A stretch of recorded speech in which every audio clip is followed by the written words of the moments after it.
Helima, I know it's not on the front pages here. COVID sort of dominates the news flow. You got 100,000 Russian troops on the border of Ukraine, sketchy natural gas flows to Europe, Putin sort of saber rattling those prices we just showed our viewers. How does this all play out? I mean, those prices could go shockingly higher if we get a formal Russian invasion of Ukraine, which is something that the U.S. intelligence agencies are warning about, a possible invasion in January involving 175,000 Russian troops. This is a frontline security concern. And the big issue is, will there be negotiations? Will Putin climb down? Can Western nations give Putin the assurances that he's looking for, that essentially Ukraine will never join NATO? Or is he looking to basically remake the security architecture and take Ukraine? That is all very much up in the air right now.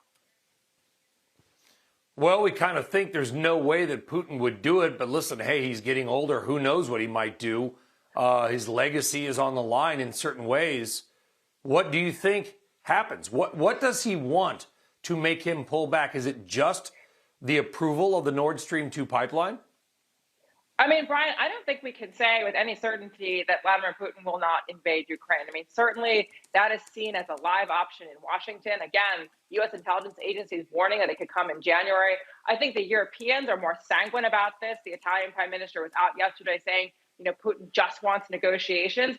But what he's looking for, assurances that Ukraine will never join NATO, or also that there'll be no NATO exercises in Ukraine or the Black Sea. It's unclear whether the West is prepared to formally offer that. I mean, privately, officials will say that Ukraine is far away from ever joining NATO. There's serious governance issues in Ukraine that would prevent immediate NATO membership.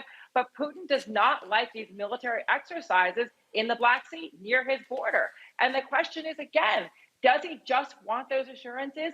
Or is he simply looking to remake a security architecture in the region? So I think this is a very, very precarious situation that has major implications for natural gas in Europe, but also oil markets as well. When you talk about a $100 oil forecast, the path to getting $100 is some type of major security incident involving Russia. That would be part of the equation. Yeah, talk to us about that, because they are tied together. Russia, of course, the key member of what we call OPEC Plus. It is the third largest producer, or maybe the largest, depending on what numbers you believe, of crude oil in the world. How do Russian oil flows tie to what is happening now and what the potential U.S. response may be?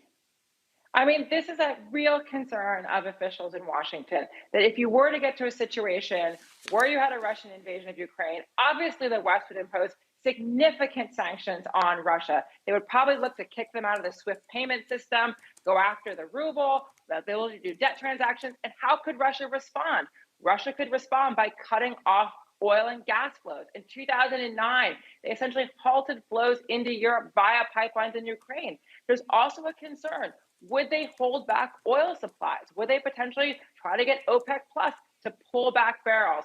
So this is a real concern. If you're concerned about a tight energy market, the situation with Russia and Ukraine should be a front and center concern as we look out to January and February. Yeah, I mean, we're talking about European gas prices. I know a lot of our viewers in the States may say, well, who cares? Well, the reality is that you could have millions of people that don't have heat or can barely afford heat this winter. That's going to be a humanitarian crisis, and we should all care about that. I mean, they're paying 10 times more, 10 times more, Helima, than we are right now on the spot market. How do you see that playing out? And what do you think will be the ultimate impact on Europe from that this winter? It is a bad situation there. And if it's really cold, it could get worse. I mean, Brian, it's a very precarious situation. And we don't have an SPR for gas. Inventories of natural gas levels were very low. And so there's a real concern. Is there surge capacity in a cold winter scenario? And that does not even take into account a situation where Russia were to pull back supplies for political reasons. You mentioned the Nord Stream 2 pipeline. That is being held up by this German regulator. If we have a Russian invasion, the Germans have said they're not going to go forward with Nord Stream 2. And so there is a real supply issue with Europe going into winter. And this Russia situation could make it much, much worse.